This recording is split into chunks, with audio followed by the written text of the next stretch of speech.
आज का ये सुंदर Mangal Prabhat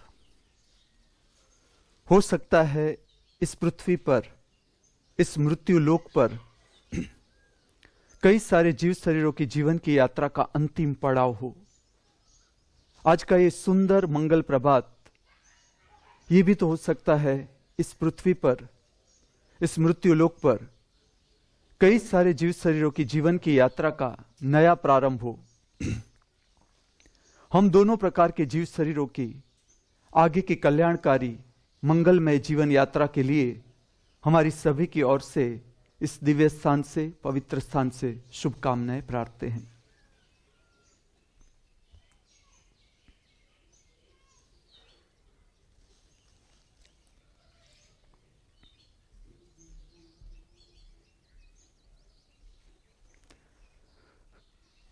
the school of divine arts में युद्ध कला, द्वंद्व युद्ध कला का धर्म के साथ का संबंध, आध्यात्म के साथ का संबंध, इस विषय पर आगे ले जाऊंगा।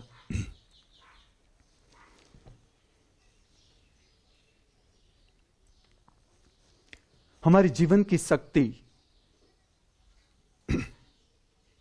तीन तल से प्रकट होती है: शरीर, मन और आत्मा। आत्मा का अर्थ अंतरावकाश, इंटरनल स्पेस। और अगर जीवन को ठीक से समझना है, पूरा जानना है जीवन को, तो जो शक्ति का स्वरूप है, जो शरीर से प्रकट होती है, मन के रूप से प्रकट होती है, और आत्मा के साथ जो संबंधित है शक्ति, उसका स्वरूप जानना पड़ता है। शरीर है तो शरीर किस तरह से काम करता है ठीक से समझना पड़ता है। मन है तो मन का क्या स्वरूप है, किस तरह से चलता है, किस तरह से काम करता है। और कोई भी यौगिक प्रक्रिया है तो उसका लक्ष्य है आत्मा की जो दिव्यता है उसके संपर्क में मनुष्य को लाना। जो मन है वो इस तरह से है। मन दो हिस्सों में बंटा रहता है। दो विरोधाभासी बात एक साथ चलती है मन में, और मन का हिस्सा इस तरह से है। जैसे समझो शरीर है, उसकी प्रकृति, उसका स्वभाव इस तरह से है कि वो सदा वर्तमान में रहता है। शरीर न आगे जाता है न पीछे जाता है। शरीर वर्तमान में चलता है, जिस तरह से एक नाव चलती है दरिया में, प्रतिपल चलती है, इस तरह से शरीर बहता है, प्रतिपल बहता है शरीर। न उसका कोई भविष्य है न भूतकाल है, वो प्रतिपल बहता है। प्रतिपल वो उसकी जो शक्ति है, शरीर की शक्ति, प्रतिपल नया रूप धारण करती है, आगे बहती जाती है, बहती जाती है।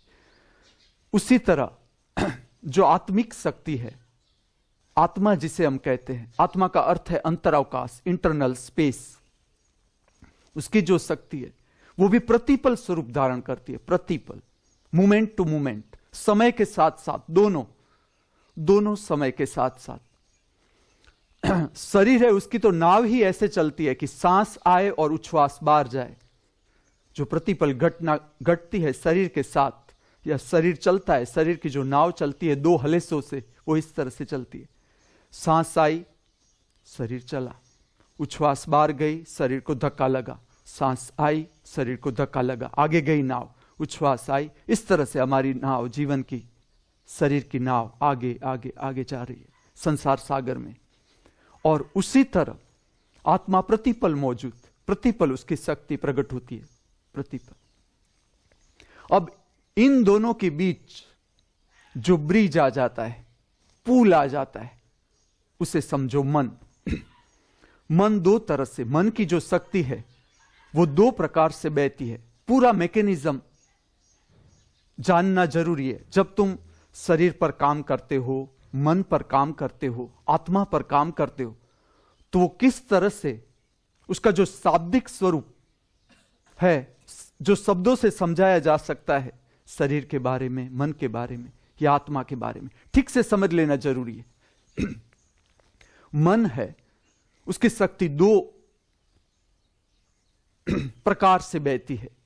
एक बहती है बहिर्गामी शक्ति है, जिसका संबंध है शरीर के साथ।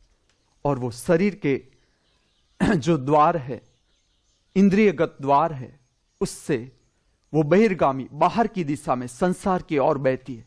वो शक्ति, मन की शक्ति, उसका संबंध बहिर्मुखी जो संसार है, जो इंद्रियों से जाना जाता है, जैसे कि तुम आंख से बाहर देख सकते हो, नाक से सुगंध का अनुभव कर सकते हो, चमड़ी है तो उससे तुम स्पर्श का अनुभव कर सकते हो, जीभ से स्वाद का अनुभव कर सकते हो। ये सारे अनुभव बहिर्मुखी है, बहिर्मुखी जगत के साथ जुड़े हुए अनुभव है। तो ये जो अनुभव तुम करते हो, उसके साथ जो मन है, वो मन की शक्ति का बहिर्मुखी रूप है, बहिर्गामी रूप है। बाहर के जगत के साथ इस तरह से ये मन जुड़ता है। तो बाहर की जो भी व्यक्ति है, बाहर की जो भी परिस्थिति है, वो इस मन से हमारे भीतर उसके संस्कार संचित होते हैं। अलग अलग व्यक्तियों के साथ का हमारा अनुभव या अलग अलग परिस्थितियों के साथ का हमारा अनुभव, और उससे जो भीतर विचार बनते हैं या जो संस्कार संचित होते हैं, वो बहिर्मुखी मन का प्रभाव है। जो संसार के साथ जुड़ा है, वो मन का प्रभाव है। उसी तरह मन की एक शक्ति अंतर्गामी है, अंतर्मुखी है, अंतर्गामी दिशा में बहती है। मतलब भीतर का जो अवकाश है, उसके साथ उसका संबंध है, आत्मा के साथ का संबंध है मन का। आत्मा में कोई भी आत्मिक शक्ति है, उसमें कोई भी चेंज आता है, बदलाहट आती है, कुछ भी होता है, आत्मिक शक्ति के साथ कुछ भी फेरफार होता है, तो उसकी तरंगे वो मन लाता है। अंतर्मुखी मन है, उसके साथ हमें पता चलता है कि भीतर ये घटा, ये हुआ। जब तुम ध्यान की दिशा में काम करते हो, भीतर का अंतर जगत समझने की दिशा में जाते हो, आंख बंद करके भीतर देखते हो, तो जो मन प्रभावी होता है भीतर का, जो खींचता है भीतर, या जो भी अनुभव रिकॉर्ड होते हैं भीतर के संस्कार संचित होते हैं कि किस तरह से तुम्हें ध्यान में अनुभव हुआ या भक्ति का अनुभव हुआ, जो आत्मा के साथ संबंधित है। ऐसी कोई भी घटना बनती है, शक्ति का कोई भी फेरफार होता है, तो वो अंतर्मुखी मन है, उससे तुम्हें पता चलता है, वो बता देता है, वो सब कुछ तुम्हें बता देता है। अगर तुम ध्यान में बैठे हो और तुम्हारा ध्यान ठीक हुआ है कि नहीं, तुम्हें कोई गुरु को पूछने की जरूरत नहीं है कि तुम्हारा ध्यान ठीक हुआ कि नहीं। तुम जब ध्यान से उठते हो, पता चल जाता है तुम्हें, ध्यान दरमियान पता चलता है कि ध्यान ठीक नहीं हो रहा है आज, और कभी तुम्हें लगेगा कि ध्यान बहुत आज गहरा जा रहा है। तो वो जो हमें पता चलता है, या वो अनुभव जो हमारे भीतर आते हैं, उसके जो विचार बनते हैं, वो अंतर्मुखी मन है, उसके साथ संबंधित ये बात है। तो मन की जो शक्ति है वो दो हिस्सों में जाती है। एक बहिर्गामी दिशा, जो बाहर का संसार है, उसके साथ संबंधित व्यक्तियां और परिस्थितियां, उससे हमारा मन, हमारे संस्कार भीतर संचित होते जाते हैं। और एक मन है अंतर्गामी, जिसका संबंध है आत्मा से। आत्मिक मन वो है, वो जो आत्मा में कोई भी, आत्मिक शक्ति में कोई भी फेरफार होता है, उसकी सारी जानकारी इस मन से प्राप्त होती है। ये मन, शरीर और आत्मा दोनों प्रतिपल बहते हैं, प्रतिपल। मन वर्तमान नहीं हो सकता कभी भी। आप ठीक से अभ्यास करोगे तो मन वर्तमान नहीं। विचार का अर्थ ही है, जब तक तुम अपने भीतर विचार पाओ, तब तक इतना ही हमें समझना है कि अभी मन है, अभी विचार भीतर चल रहे, विचार की शक्ति है, मन की शक्ति है भीतर। मन कभी भी वर्तमान में नहीं हो सकता। जैसे ही तुम वर्तमान में आए, या तो तुम शरीर के तल पर चले जाओगे, या तो तुम्हारी शक्ति आत्मिक शक्ति हो जाएगी। अगर तुमने अनुभव किया कि तुम्हारे भीतर विचार नहीं, विचार मिट गया, तो उसका अर्थ है या तो शक्ति चली जाती है शरीर में, स्थिर हो जाती है, शरीर में स्थित हो जाती है उस क्षण में, या तो वो चली जाती है स्पेस में, इंटरनल स्पेस है, आत्मिक स्पेस में, उसमें चली जाती है। मन जो है वो सदा या तो आगे, विचार का अर्थ ही है कि अभी नहीं, जो है उसमें नहीं है हम। विचार का इतना अर्थ है कि जो है, जहां पर हम है वहां हम नहीं है। उससे जो बनता है, हमारे अजागृति के कारण जो भीतर की शक्ति स्वरूप लेती है, वो लेती है विचार का। पूरा विचार बनता है। और जब हम मन की बात करें तो आप ऐसा मत समझना कि मन कोई एक शरीर का कोई एक हिस्सा है, वहां मन है। मन इस तरह से नहीं है। आप ऐसा समझो, आपका पूरा शरीर, आपकी पूरे शरीर की संचित शक्ति, उसका संबंध आपका जो मन है, बहिर्गामी मन है, उसके साथ बनता है। पूरा का पूरा जो मन है, पूरे के पूरे शरीर के साथ जुड़ता है। पांव के अंगूठे से लेकर मस्तिष्क तक की शरीर की जितनी शक्ति है, बराबर उसी हिसाब से मन की शक्ति है। मन जो मन की पूरी शक्ति का जो संचय है, वो शरीर की जो पूरी शक्ति संचित है, उसके साथ उसका संबंध है। आप जब शरीर को एक्टिव करते हो, प्रज्वलित करते हो, शरीर की शक्ति को प्रज्वलित करते हो, जो सुसुप्त शक्ति है शरीर की, उसको जब आप प्रज्वलित करते हो तो मन भी प्रज्वलित होता है, क्योंकि उसका संबंध है शरीर के साथ। जैसी आपकी शरीर की स्थिति, जैसी स्थिति शरीर की, जैसी विद्युत शरीर की जो संवेदना है, उसकी जो कुल विद्युत है, वो धीरे धीरे आपको उससे परिचित होना है। अंतर दर्शन की जो प्रक्रिया है, अंतर निरीक्षण की जो प्रक्रिया है, जो तीन तल का दर्शन समझाती है, शरीर की संवेदना, विचार और भाव दशा, टाइप ऑफ मूड। तो शरीर की जो कुल संवेदना है, प्रतिपल, पांव के अंगूठे से लेकर मस्तिष्क तक की कुल संवेदना, ऐसी नहीं कि खाली पांव का अंगूठा, खाली पेट, खाली हृदय, खाली मस्तिष्क, इस तरह की संवेदना नहीं। एक विद्युत है हमारे भीतर जो प्रतिपल एक स्वरूप धारण करती है। शरीर की जो एक विद्युत है, वो प्रतिपल एक स्वरूप धारण करती है। और ये जो शरीर की विद्युत है, उसके साथ मन प्रकट होता है प्रतिपल। तो अगर आपकी शरीर की शक्ति सुसुप्त है, तो मन की शक्ति जो सुसुप्त है, वो अभी बाहर नहीं आई, क्योंकि शरीर की शक्ति अभी सुसुप्त है, तुमने प्रज्वलित नहीं की। तो शरीर पूरा ऑक्सीजनेटेड नहीं होता है, तब तक जो सुसुप्त मन है वो बाहर नहीं आता, उसका स्वरूप तुम्हें पता नहीं चलता। क्योंकि तुम अगर आलस्य को, प्रमाद को महत्व दोगे तो तुम्हारा शरीर बोझिल होता जाएगा, वो सुसुप्ति की ओर जाएगा। और जितना सुसुप्ति की ओर जाएगा, मन का एक हिस्सा एकदम सुसुप्ति की ओर चला जाएगा। निद्रा में, तंद्रा में, मूर्छा में चले जाओगे। तो इससे अगर तुम्हें ऊपर उठना है, इससे शक्ति को ऊपर उठाना है, तो शरीर की शक्ति को प्रज्वलित करना पड़ेगा।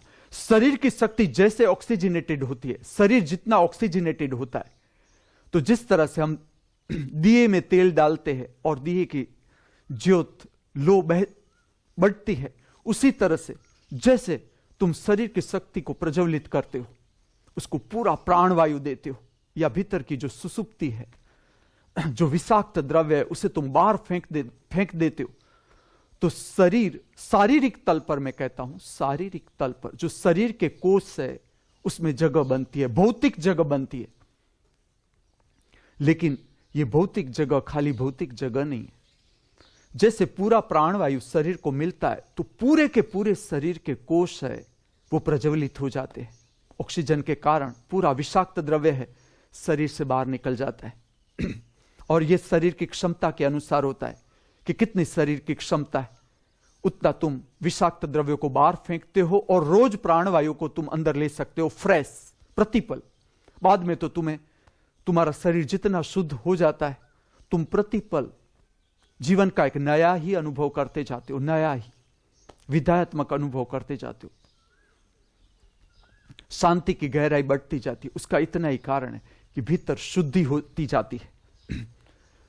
जीवन की जो प्रसन्नता है, जीवन का जो आनंद है, जीवन का जो उल्लास है, उसे रुपयों पैसों के साथ न लेना न देना। जीवन की जो लग्जरी है उसके साथ न लेना न देना। तुम्हारा शरीर कितना शुद्ध भीतर से, उसकी कितनी क्षमता, विषाक्त द्रव्यों को बाहर फेंकने की कितनी क्षमता और शुद्ध प्राणवायु को ग्रहण करने की कितनी क्षमता, तुम्हारी सांस कितनी शुद्ध, कितनी हल्की। आपकी सांस जितनी हल्की और गहरी, सांस के बारे में दो बात समझनी है। जितनी गहरी आपकी सांस और जितनी शांत आपका चित्त, शांत, विचार की संख्या कम। जितनी विचार की संख्या कम, आपकी दर्शन की शक्ति ज्यादा। दर्शन की शक्ति का संबंध है आत्मिक शक्ति के साथ। जो भीतर एक दर्शन है हमारे भीतर, वो शक्ति का संबंध है आत्मिक शक्ति के साथ। जो आत्मा है उसका स्वभाव ही है, उसका जो स्वभाव है तो स्वभाव है देखना, मात्र तटस्थ रूप से देखना। शब्द में अगर हम कहे, समझा जाए तो इस तरह से समझा जा सकता है कि आत्मा का जो लक्षण है वो देखना, दृष्टा होना। तो जितना शरीर आपका शुद्ध, आपकी सांस से पता चल सकता है। आप स्वयं किसी को पूछने जाने की जरूरत नहीं, आप आंख बंद करके बैठ जाए। जब आप देखते हो कि आपके भीतर विचार चल रहे हैं, अभी भीतर का अवकाश तुम्हें पता नहीं चलता, विचार विचार विचार चलते, तो उसका इतना ही कारण है कि आपने अभी शरीर प्रज्वलित नहीं किया। शरीर को बिना प्रज्वलित किए आप बैठ गए। आप अनेक तरह से बैठकर देखना, मेरी बात आप सुनते जाओ और आप अपने पर काम करते जाओ, करते जाओ, करते जाओ। आपको पता चलता जाएगा कि कितनी बात मेरी सच है।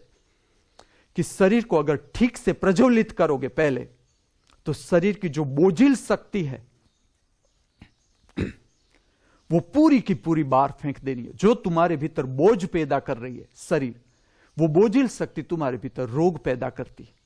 वो बोझिल शक्ति तुम्हारे भीतर नकारात्मक मन पैदा करती है, बोझ पैदा करती है। जीवन तुम्हें बोझ लगता है, जीवन बोझ लगता है। उसका इतना ही कारण समझो कि पहला जो हिस्सा है शरीर, तुमने शरीर ठीक से समझा नहीं।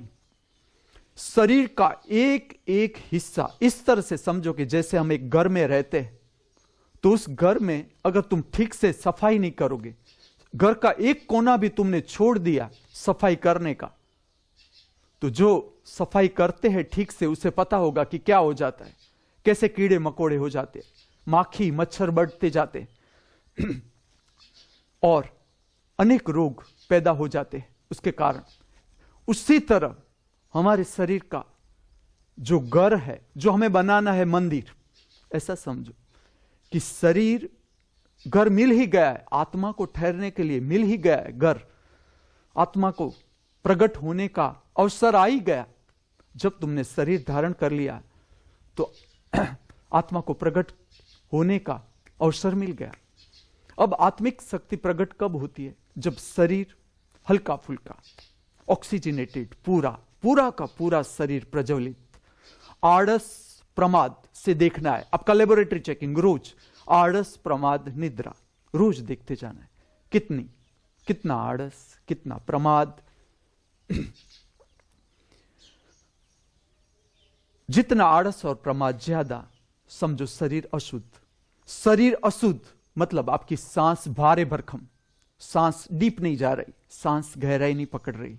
सांस अशुद्ध, गहराई भी नहीं पकड़ती और शांत नहीं हो सकती। और शुद्ध, जब तक आपकी सांस छोटी है, छोटी सांस है आपकी, गहरी नहीं है सांस, वो कभी शांत नहीं हो सकती, ऊपर ऊपर बहती है, उसका ग्राफ ऊपर ऊपर जाता है, आती है जाती है, आती है जाती है, उसका ग्राफ ऊपर ऊपर ऊपर ऊपर जाता है, उसके साथ मन भी चलता है। और ये जो सांस का दर है, पूरा दिन है, पूरा दिन उसमें बदलता रहता है। आप किस तरह का श्रम करते हो, कैसे बैठते हो, उठते हो, सोते हो, किस तरह से करवट बदलते हो, इसके साथ सांस का रेट चेंज होता रहता है। और उसके साथ जैसा आपका सांस का रेट चलता है, उसके साथ मन चलता है। समझो, जैसे सांस आई मन का जन्म हुआ। प्रतिक्षण होती है ये बात। जैसे सांस आई तुम्हारे भीतर मन ने जन्म ले लिया, तुम्हें पता चले न चले। जैसे उच्छ्वास बाहर गई मन समाप्त, सांस आई मन बना, उच्छ्वास बाहर गई मन समाप्त। तो जितनी आपकी सांस गहरी, जितनी आपकी उच्छ्वास गहरी, उच्छ्वास आपने जितना गहराई से बाहर छोड़ा और जितनी गहराई से आपने सांस ली, जितनी सांस गहरी उतनी सांस शांत, क्योंकि सांस को गहराई पकड़ने के लिए शांत होना पड़ता है। अगर ऊपर ऊपर की सांस है तो वो गहराई नहीं पकड़ सकती। जैसे जैसे आप अभ्यास करते जाओगे सांस का पता चलेगा।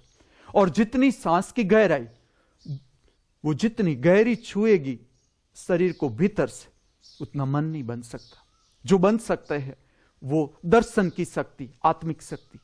आत्मिक शक्ति का संबंध भी सांस से। जितनी सांस गहरी, आत्मिक शक्ति प्रगाढ़ होती है, मन नहीं बनता, मन विलीन हो जाता है। जितनी सांस गहरी जाती है मन विलीन हो जाता है।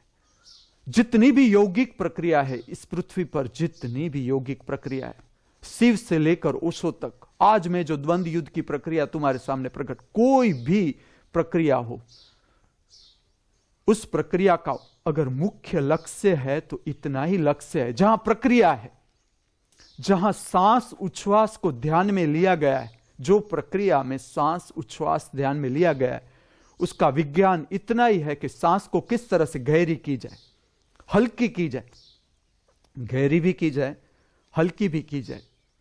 तो आपके भीतर से जो मन है, बोझिल मन, जो आपका संताप का कारण है, दुख का कारण है, न कोई बार है, कोई बार खंजरी कोई कारणभूत नहीं। अलका को अगर रोना आता है तो उसमें खंजरी कारणभूत नहीं है, तुम्हारा ही मन है। और ना ही कोई परिस्थिति कारणभूत है। तुम्हारा बगासा अगर मुझे हैरान करता है तो उसमें तुम्हारा कोई दोष नहीं। मैं ऐसा नहीं कहता कि तुम्हारा दोष, लेकिन वो मुझे हैरान कर जाता है तो मुझे ऐसे लेना है कि उसका बगासा मुझे हैरान नहीं करना चाहिए। लेकिन अभी मेरी वो स्थिति नहीं आई। अभी तुम बगासा खाओगे, मैं तुम्हें गेट आउट करूंगा। पहले ठीक से होके आओ, फिर बैठो। लेकिन दुख, संताप, पीड़ा, हताशा, निराशा, उसका कोई संबंध बाहर से नहीं है। ठीक से समझो, अगर इसकी चाबी बाहर है तो तुम कभी भी दुख, संताप, पीड़ा से मुक्त नहीं हो सकोगे। यह भी मैं तुम्हें कह देता हूं। अगर तुम्हें लगता है कि यह व्यक्ति के कारण मेरे जीवन में दुख है, तो तुम समझो कि कभी तुम दुख से मुक्त नहीं हो सकते, क्योंकि व्यक्ति बदल सकती है। आज ये स्थान छोड़कर आप दूसरे स्थान पर चले जाओ, चलो करो प्रयोग। ये स्थान छोड़कर आप दूसरे स्थान पर चल। अगर तुम्हें लगता है कि यहां अन्याय हो रहा है, विखले को गर्म रोटी मिलती है, हमें नहीं मिलती।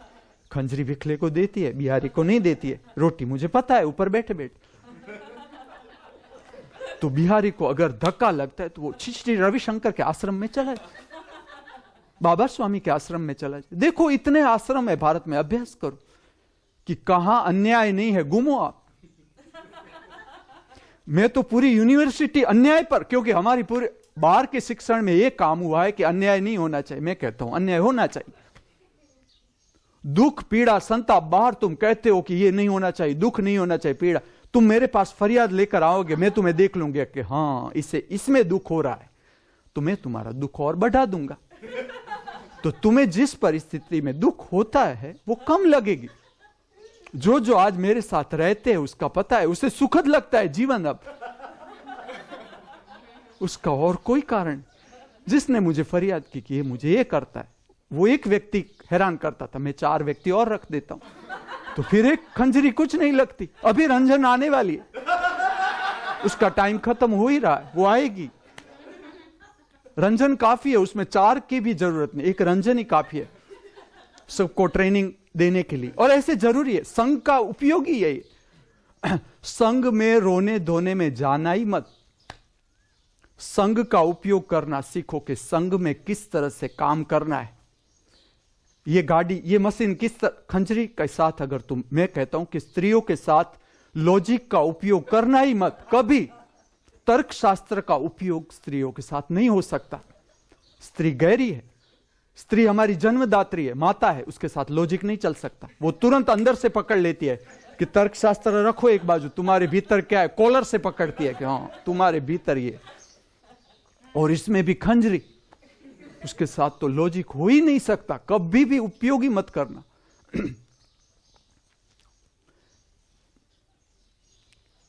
जीवन को इस तरह से लेना है। अगर मुझे फरियाद लगती है तुम्हारे कि ये कर रही है, वो ये कर रहा है, ये कर रहा है, तो मुझे ये समझना है कि अभी मेरे भीतर फरियाद है। उतना ही समझना है कि अभी मेरे भीतर फरियाद है।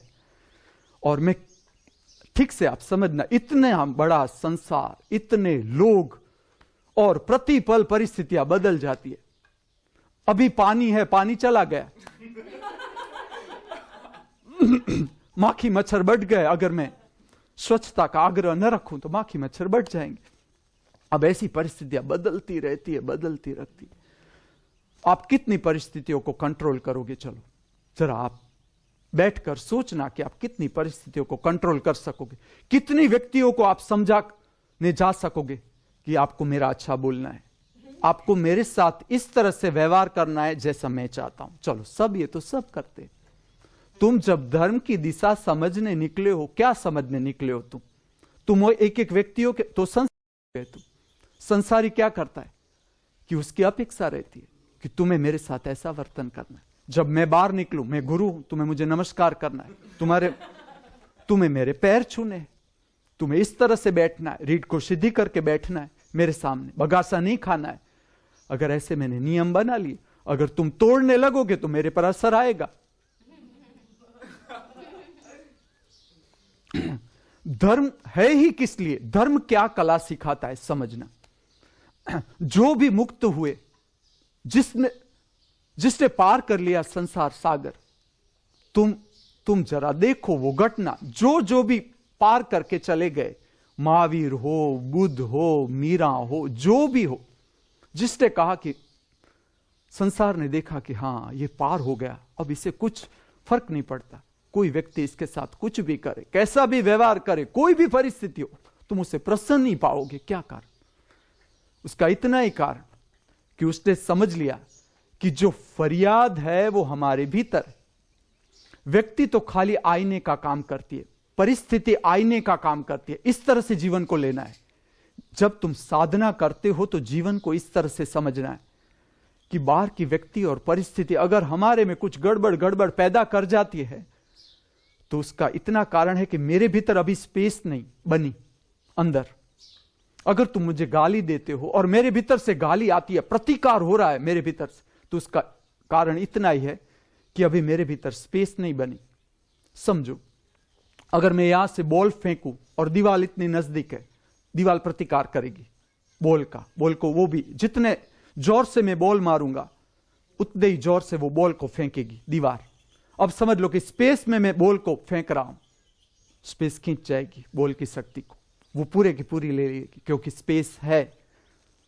जब तक तुम्हें कोई भी व्यक्ति हैरान कर जाती है तो तुम समझो इतना कि आज तक तुमने इस फ्रीक्वेंसी की, इस आवृत्ति की जो व्यक्ति है उसको तुमने पार नहीं किया।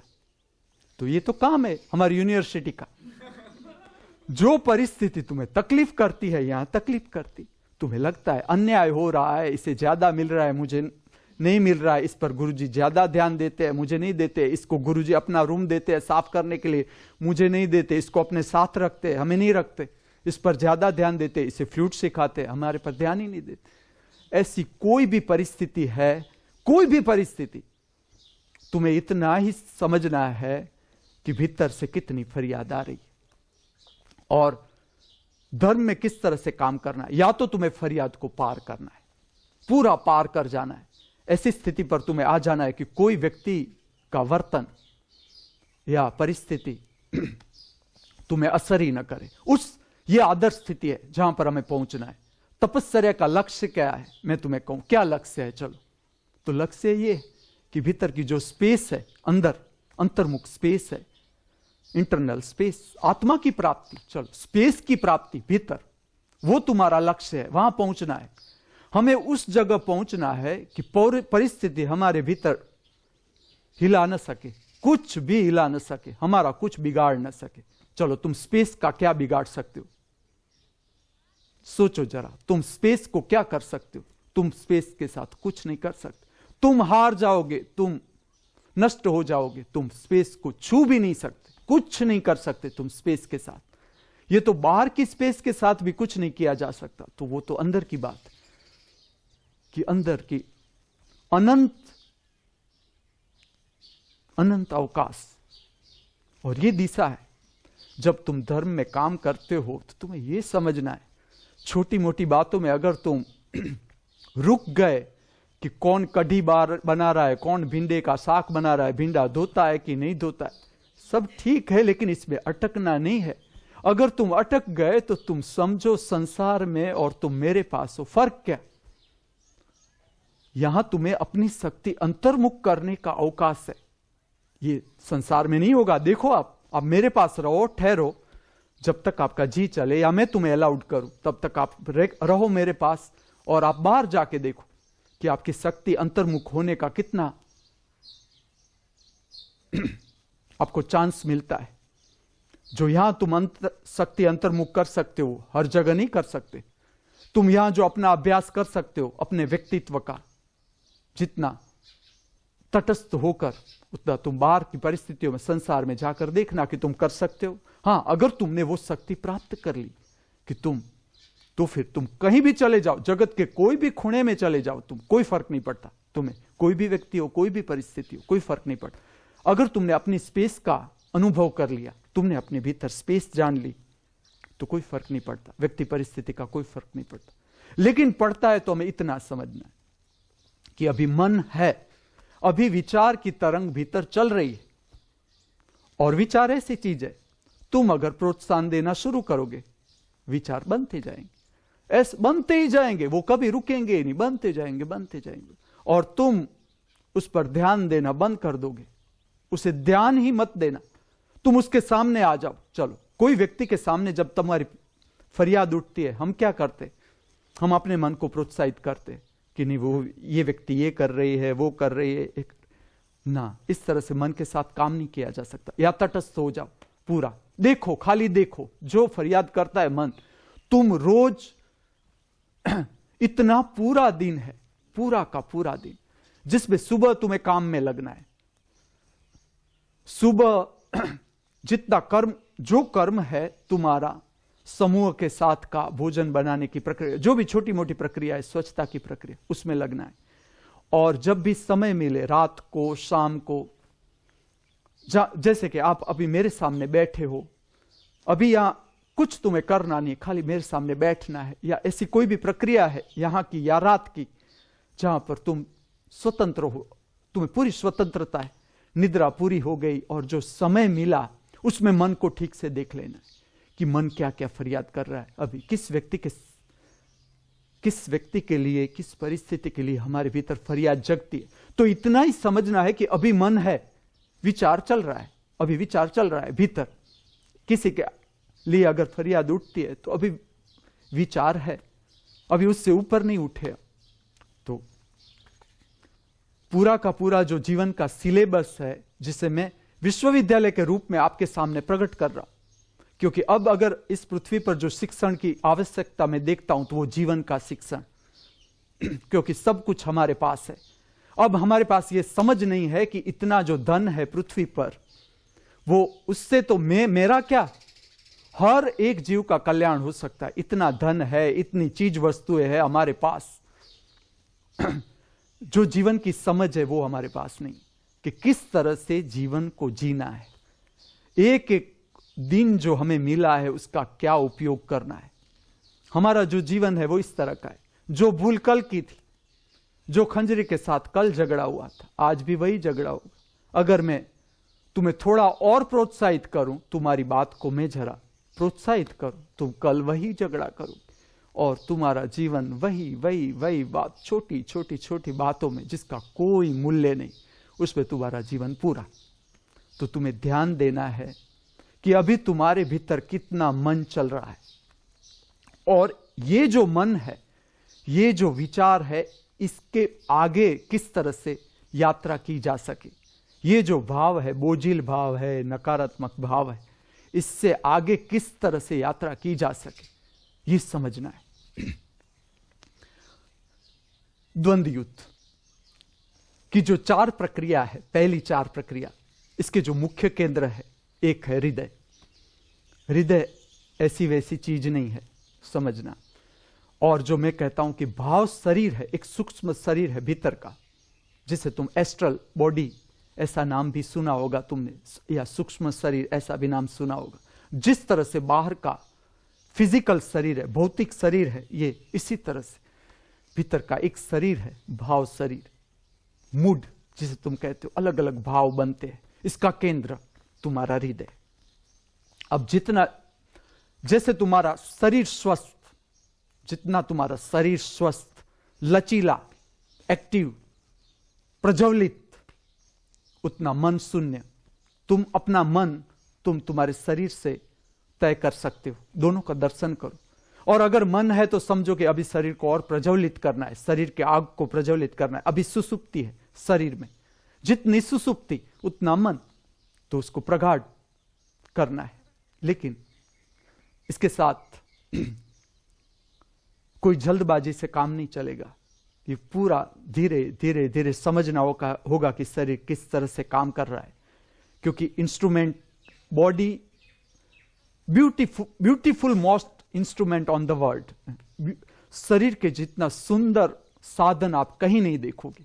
हर रूप से तुम शरीर को देखो, क्योंकि कारण है ये साधन दुनिया के हमने बनाए और हमारा जो साधन है वो परमात्मा ने बनाए, तो फर्क तो होगा ही। परमात्मा इस हंसता है कि बनाओ तुम साधन, और मैंने जो बनाया है शरीर, चलो तुम जरा उसके साथ उसकी सरखामणी करो कि तुम कंप्यूटर को ऐसा कहते हो, चाप दबा दबा के अंदर देखते हो। तुम खाली अपना मन देखो, कोई व्यक्ति आता है, तुम्हें पूरी हिस्ट्री पता चल जाती कि वो पिछले दिनों में अगर तुम्हारे साथ था तो उसने कहां कहां झगड़ा किया था, पूरा रिकॉर्ड आ जाता है तुम्हारे सामने कि वो आगे क्या करेगा। तुम जरा जागरूक होगे तो तुम्हें यह भी पता चल, तुम्हारा कंप्यूटर भीतर का ठीक से चल रहा है तो तुम्हें पता चल जाएगा कि खंजरी 1 घंटे के बाद अलका के साथ क्या करेगी। मुझे पता है लेकिन कल अर्पिता पास हो गई भिंडी की परीक्षा में, उसने 2 भी डाला और सब्जी बना भी दी और सब खा भी गए और शक्ति मिल भी गई सबको।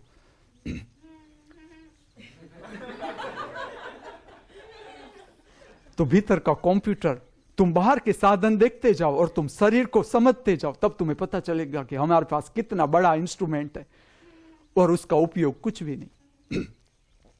हृदय है, ऐसा समझो, अगर तुम्हारे हृदय के मसल्स, फिजिकल मसल्स वीक है, अलका की वीक है, फिजिकल मसल्स है वो वीक है, खंजरी के स्ट्रॉन्ग है, क्योंकि अलका वेजिटेरियन, खंजरी नॉन वेज वाली है। उसने मछलियां भी इतनी खाई है, मेरे संपर्क में आई, बाद में छोड़ी उसने मछली। तब तक वो जितनी मछलियां है, तालाब की, समुद्र की, जो जो प्रकार की, पता नहीं वेल उसने खाई कि नहीं, बाकी मछलियां लगभग खाई है उसने। तो उसका हार्ट मजबूत।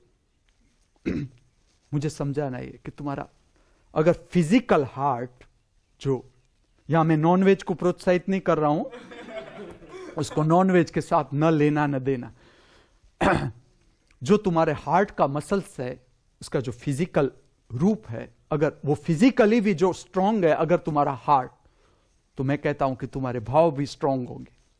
तुम्हारा हार्ट अगर वीक होता गया, जैसे जैसे हार्ट के मसल्स वीक होते जाते हैं, तो तुम्हारे भीतर बोझिल भाव बढ़ने लगते हैं, क्योंकि हार्ट के मसल्स भी कारणभूत है कि किस तरह से तुम्हारे भीतर भाव की विद्युत जगती है। उसका संबंध तुम्हारे हार्ट के मसल्स के साथ, कि तुम्हारे हार्ट के मसल्स, तुम बाहर का जो शौक है, परिस्थितियों का जो धक्का लगता है तुम्हें, तुम्हारे भीतर कि बाहर की परिस्थिति है या व्यक्ति है, उसका जो धक्का लगता है तुम्हारे भीतर, उसमें भी जो तुम्हारे एब्डोमिनल मसल्स, पेट के मसल्स और हार्ट के मसल्स, उसके साथ उसका गहरा संबंध है। जिसके हार्ट के मसल्स स्ट्रांग है, मजबूत है, भीतर से सच में मजबूत है, भीतर के इंटरनल मसल्स, सूक्ष्म मसल्स, बाहर के मसल्स नहीं, खाली बाहर के मसल्स बाद में आते हैं, लेकिन जो भीतर के सूक्ष्म मसल्स है, जिससे हार्ट बना हुआ है, पूरा हृदय की जो इसमें अनेक प्रकार के छोटे छोटे छोटे छोटे फाइबर है, स्थितिस्थापक फाइबर होते हैं, क्योंकि उसमें ब्लड का फोर्स आता है, ब्लड बाहर जाता है, भीतर आता है, उसको संभालने वाले फाइबर है।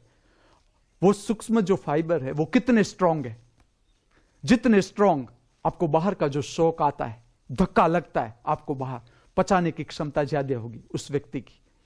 और जिसके वो स्नायु कम है, वो कमजोर है, जिसके स्नायु सूक्ष्म स्नायु है हार्ट के, वो कमजोर है, तो जो बाहर का धक्का आता है, बाहर से कोई तुम्हें कुछ कह देता है या परिस्थिति में चेंज आता है, तो हार्ट पर ज्यादा वजन आता है, वो झेल नहीं सकती, क्योंकि उसमें होता कुछ नहीं। फिजिकली रूप से देखा जाए तो ऐसा होता है, ब्लड फोर्स बढ़ जाता है, हार्ट का ब्लड फोर्स बढ़ जाता है। जब परिस्थिति या चिंता वाली कोई परिस्थिति आ जाती है, तो जो मन में जो गड़बड़ होती है उसका एक संबंध हार्ट के साथ है, भाव के साथ है। तो जैसे तुम्हारा हार्ट की भौतिक स्थिति है, जो भौतिक मसल्स है छोटे, वो अगर वीक हो गए तो तुम्हारे पर धक्का ज्यादा आएगा, और वो अगर स्ट्रांग है तो एब्सॉर्ब कर जाएगा धक्का पूरा। परिस्थिति का जो शोक है या व्यक्ति का व्यवहार का जो तुम्हारे पर धक्का लगता है, तो उसे वो एब्सॉर्ब कर जाते हैं भीतर के मसल्स। जितनी भी आप समझो धार्मिक प्रक्रियाएं है, जितनी भी, उसमें उसका मुख्य जो उद्देश्य है वो इस तरह का है कि जहां जहां शक्ति के स्थान है, जैसे एब्डोमिन है, मूलाधार चक्र है, एब्डोमिन से नीचे मूलाधार चक्र है, एब्डोमिन है, पेट है, हार्ट है, ऐसे जो स्थान है, गला है, ऐसे जो भौतिक स्थान है, उसको किस तरह से शुद्ध किया जाए या किस तरह से उसे मजबूत बनाया जाए, ताकि जो भीतर के सूक्ष्म सूक्ष्म जो स्नायु है उसको किस तरह से वेल ऑक्सीजनेटेड किया जाए, ठीक से उसको प्राणवायु मिले। अगर ये जो सारे स्थान है, हृदय है, मूलाधार चक्र है, या पेट है, गला है, इसको अगर ठीक से ऑक्सीजन मिलेगा, यहां सारी ग्रंथियां हैं, अगर ठीक से ऑक्सीजन मिलेगा, इसका ये जो ग्रंथियां है इसके साथ भी जुड़े हुए सूक्ष्म मसल्स है, और ये जो सूक्ष्म मसल्स है वो जितने आपके स्ट्रांग, उतने आपके भीतर परिस्थिति और व्यक्ति के कारण जो धक्का लगता है उसको एब्जॉर्ब करने की क्षमता ज्यादा होगी। अगर वो वीक है तो आप उतना एब्जॉर्ब न कर पाओगे, तो वो जो धक्का है आपके आंखों से आंसू के रूप में बह सकता है, या फरियाद हो सकती है, आप दुख लग सकता है आपको, और अगर ये स्ट्रांग है आप दुख को पचा जा सकते हो। लेकिन अगर वीक है तो उसके लिए कोई घबराने की जरूरत नहीं।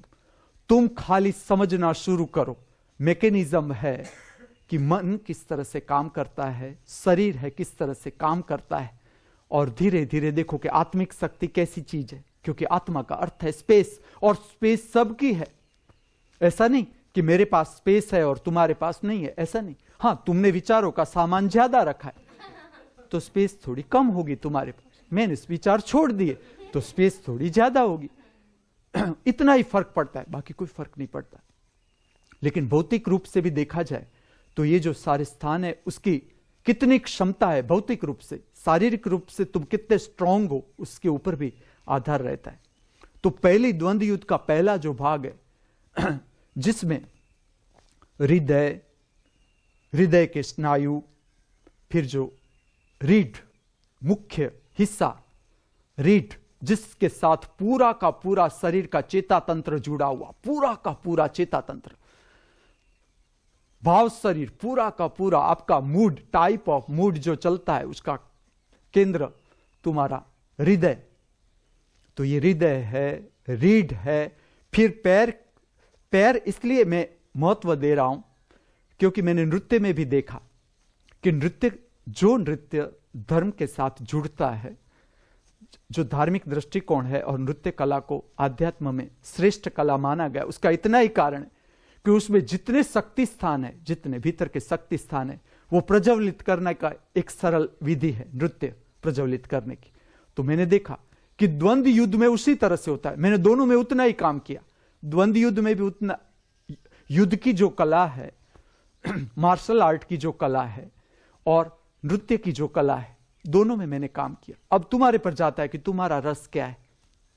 मैं समझाऊं कि जो नीचे के पैर है वो खाली पैर के हिसाब से उसे नहीं लेना है, वो इस तरह से है कि ये जो पैर है उसका संबंध बनता है, जो पहला चक्र आता है नीचे से हम आए शरीर में, तो शक्ति का जो पहला स्थान है पैर में कहीं नहीं। तुम्हारा जो पैर है पूरा का पूरा, कितना ही लंबा दिखता हो, चाहे अमिताभ के पैर मुझसे कितने भी लंबे हो, फिर भी उस पर कुछ भी नहीं, एक भी ग्लैंड नहीं है हमारे पैर में। अगर तुम पैर की ओर से जाओ, शरीर में प्रवेश करो पैर की ओर, तो जो पहला ग्लैंड आती है वो आती है तुम्हारी नाभि चक्र से नीचे आती है, जिसे तुम कहते हो मूलाधार चक्र। वहां पहली ग्लैंड आती है, शक्ति का पहला स्थान वहां आता है, पहली शक्तिपीठ, शरीर की जो पहली शक्तिपीठ है वो वहां आती है। और मूलाधार, तुम समझना, उसे कहा गया मूल आधार।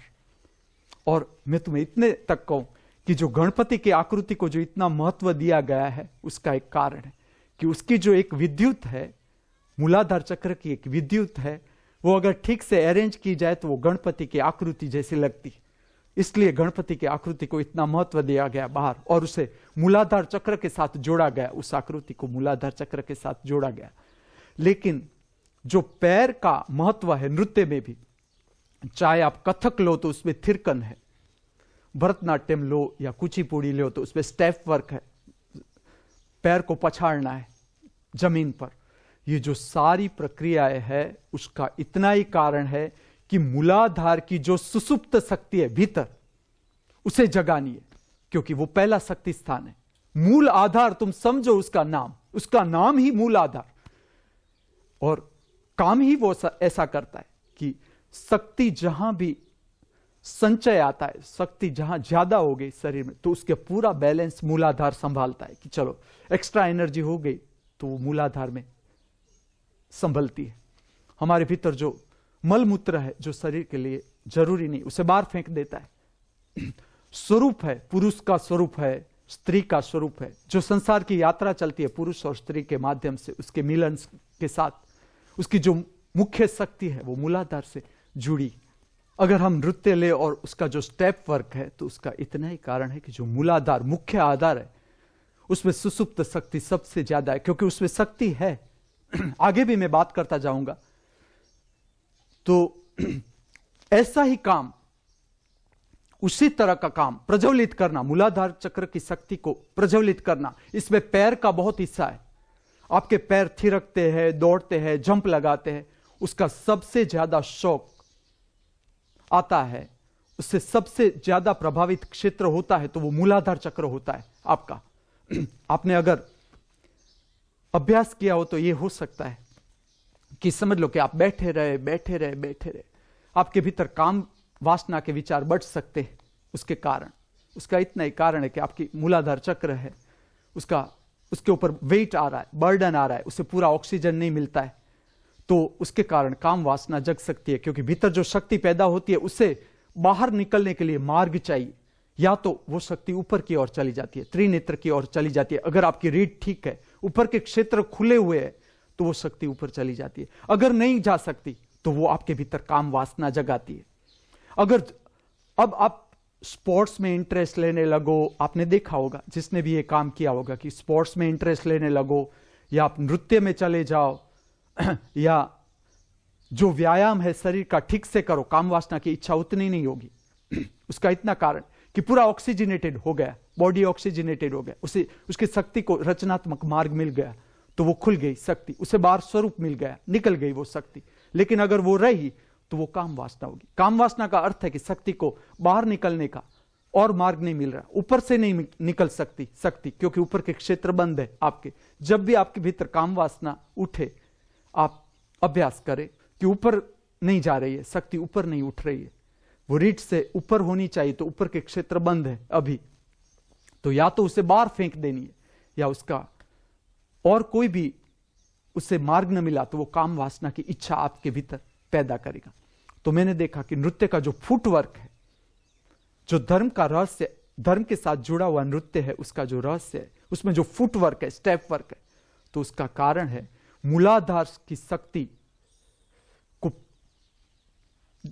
जो सुसुप्त है, उसे प्रज्वलित करना, वहां से उस शक्ति को उठाओ, उस शक्ति को दिया जलाओ, वहां से दिया को प्रकट करो और वहां से शक्ति को ऊपर उठाओ, ऊपर के क्षेत्रों की ओर ले जाओ, क्योंकि वहां एक्स्ट्रा एनर्जी है। और वो भी अगर जरूरत से ज्यादा एक्स्ट्रा एनर्जी वहां बनती है तो वो आपके भीतर बोझिल मन पैदा करती है। मन का एक हिस्सा, जहां भी शक्ति स्थान है वहां मन है, मन का संबंध है, मन का जन्म है।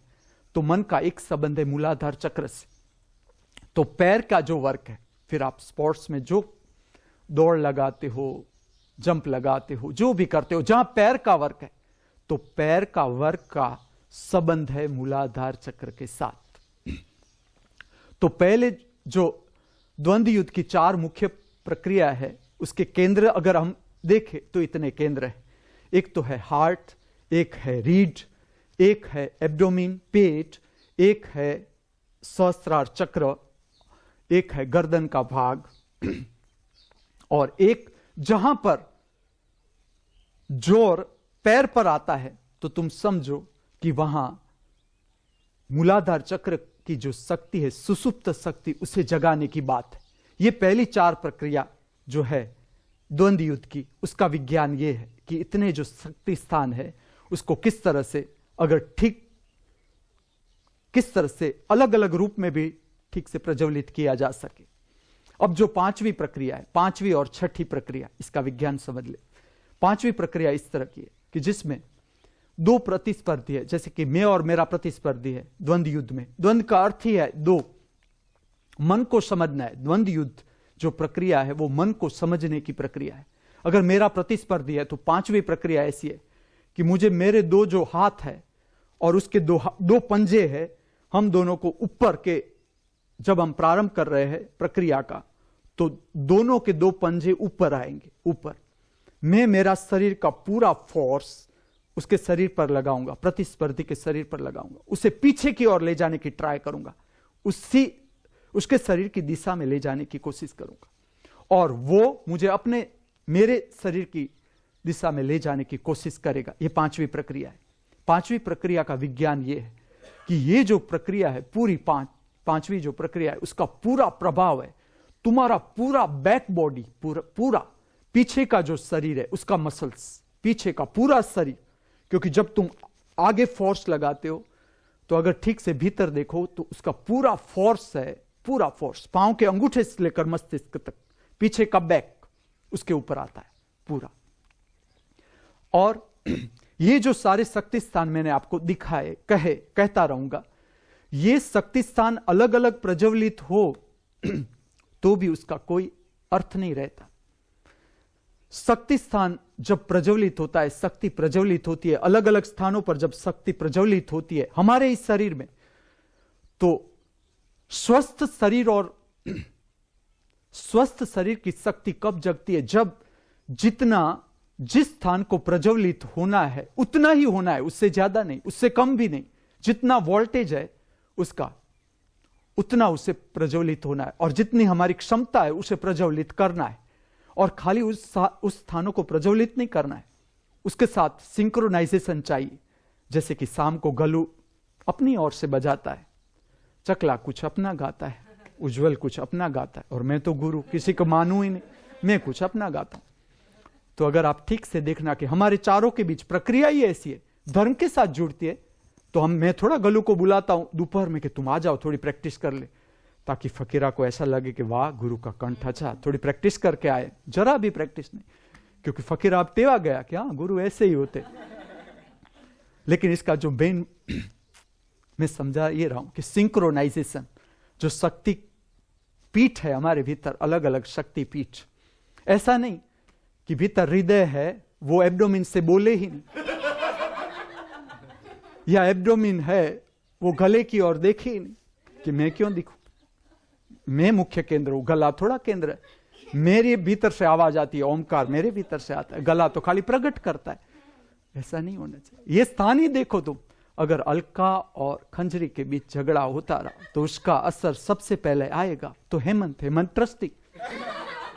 और ट्रस्टी तो इतना संवेदनशील कि वो तो गांधीनगर ही भाग जाएगा। अगर हेमंत और अलका झगड़े कि एक ट्रस्टी भाग गया गांधीनगर और हेमंत हो गया निराश, उसके मुंह से पता चल जाता है, उसकी चाल से कि आज हेमंत कुकले का छी ले रहा है लेकिन भीतर प्रसन्नता नहीं है।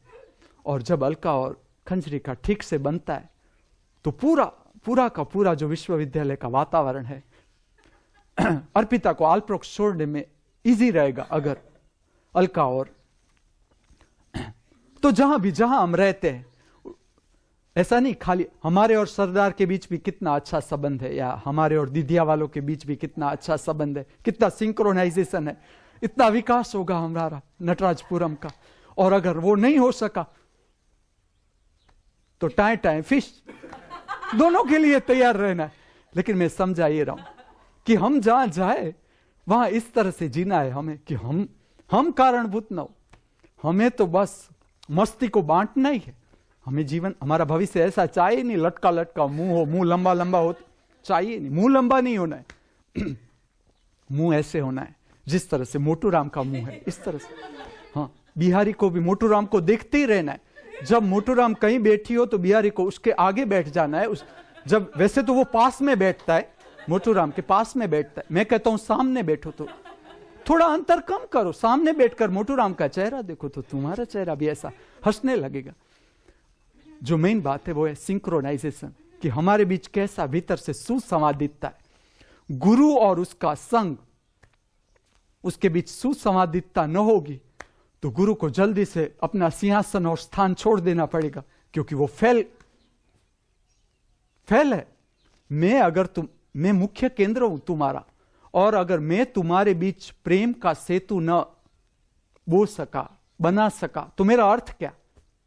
मेरा जीने का, मैं गुरु पद पर नहीं रह सकता। प्रामाणिक रूप से अगर मैं देखूं और मैं तुम्हारे बीच अगर प्रेम का सेतु नहीं बना सका, मैं जब तक हूं और मैं तुम्हें वो स्वाद न चखा सकूं कि शांति कैसे होती है, हम किस तरह से जी सकते हैं, इस पर से दुनिया सीखेगी।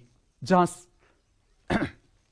सन्यासी रहता है, जहां धर्म की साधना चलती है, जहां जीवन को प्रकट करने की, जीवन को समझने की साधना चलती है, साधक रहते हैं, तो वो तो संसारी के लिए आदर्श स्थान हो गया। अगर अलका और खंजरी छोटी मोटी भिंडियों के लिए झगड़ेंगे, मोटूराम क्या लेकर जाएगी यहां से? बॉम्बे से आई है, या श्रुति तो स्कॉटलैंड से आई थी, वो क्या लेकर जाएगी यहां से? इस तरह से नहीं जीना है। सिंक्रोनाइजेशन, एक दूसरे को समझते जाना है। दादागिरी नहीं करनी है खंजरी को कि मैं गुरु के पास हूं, मैं गुरु की चाय कोई बड़ी नहीं, मैं अभी उसे निकाल देता हूं, चलो और किसी को दे सकता हूं, ये कोई बड़ी बात नहीं। और इस पर ठहरना भी मत, मैं तुम्हारा देख लूंगा वर्तन, कि अगर मुझे लगा कि मेरा महत्व से तुम्हारा अभिमान बढ़ रहा है, मैं तुम हवा निकाल दूंगा, दूसरी क्षण में तुम्हारा देखना हवा निकाल दूंगा। जब मैंने खंजरी के पास से काम ले लिया तो उसे पता है, वो भूल गई अनुभव अपना, वो भाग गई, पूना नहीं ठहर सकी। जब मेरा काम चलता था वो मुझे कहती थी मुझे बहुत प्रेम है तुमसे, मैं तुम्हारे बिना जी नहीं सकती, मैं देखता कितना नहीं जी सकती, मैंने ले लिया काम, वो भाग गई पूना। इस तरह से नहीं जाना है। तुम्हें कोई भी काम मिले, ये धर्म स्थान है, थोड़ा ये संसार है, तुम्हारे भीतर अगर अभिमान चल रहा है और तुम्हें दादागिरी करने की इच्छा होती है तो आ जाओ द्वंद्व युद्ध में, पकड़ लो। द्वंद्व युद्ध है इसलिए तो ये प्रक्रिया बता रहा हूं कि सुबह में तुम्हारे भीतर का अभिमान निकालो। अगर मेरे भीतर आ रहा है कि मैं सबको पछाड़ सकता हूं, आ जाओ, चाचू तैयारी है, इसलिए तो अभी मैं उतरता ही नहीं।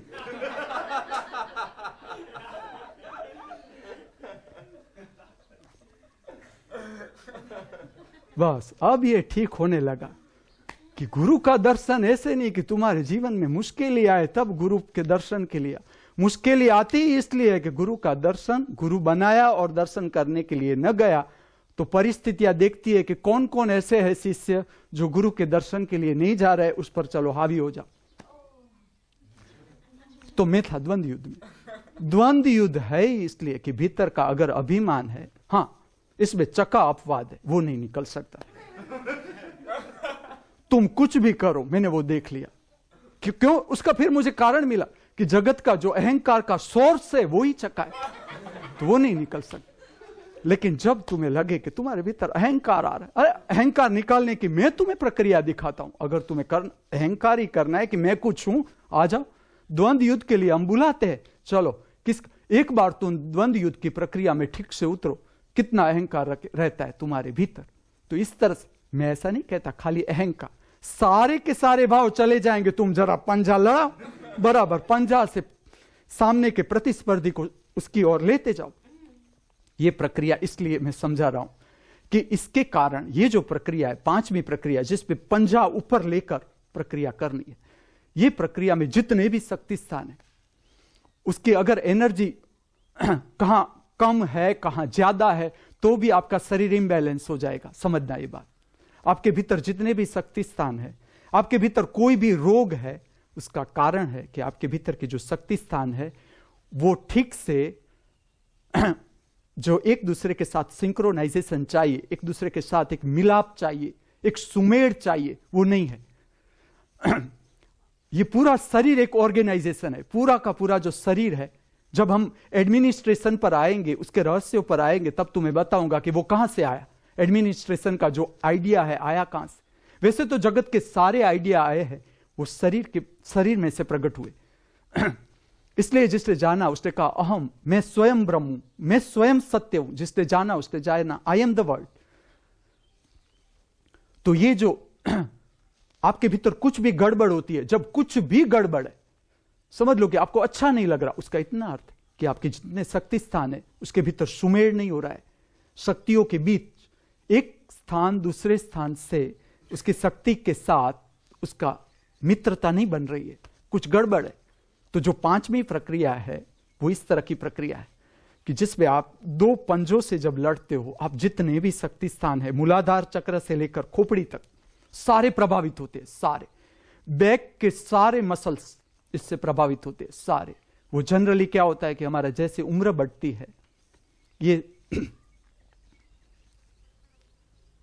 कमजोर होते जाते हैं। बैक के जो मसल्स है वो कमजोर होते जाते हैं।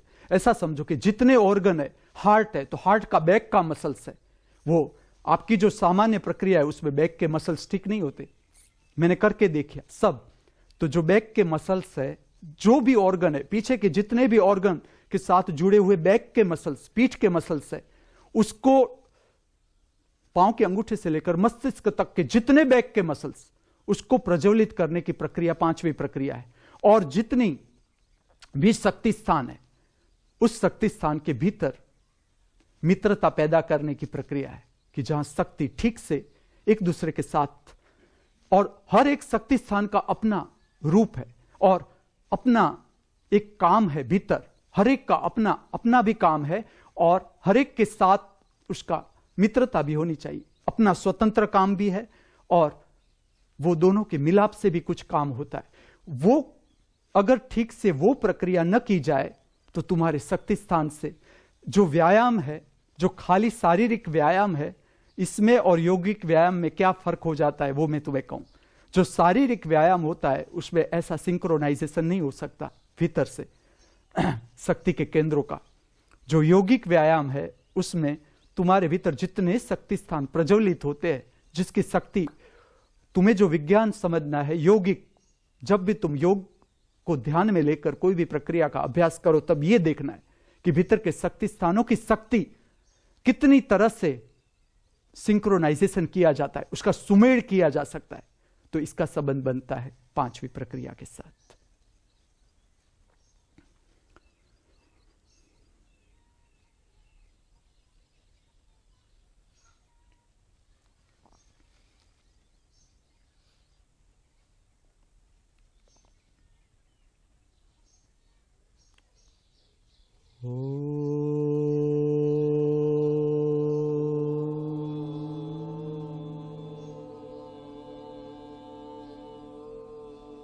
शांति शांति शांति। हम सब सदा हमारे भीतर परम शांति का अनुभव करते रहे। हम सब सदा हमारे बाहर परम शांति का अनुभव करते रहे। हम सब सदा सर्वत्र परम शांति का अनुभव करते रहे। इस भावना के साथ, इस प्रार्थना के साथ, मुझसे जो बोला, आपसे जिसने सुना, उस परम दृष्टा स्वरूप, परम साक्षी स्वरूप परमात्मा के चरणों में मैं मेरा वंदन अर्पण करता हूं। मेरा वंदन स्वीकार करे। अस्तु।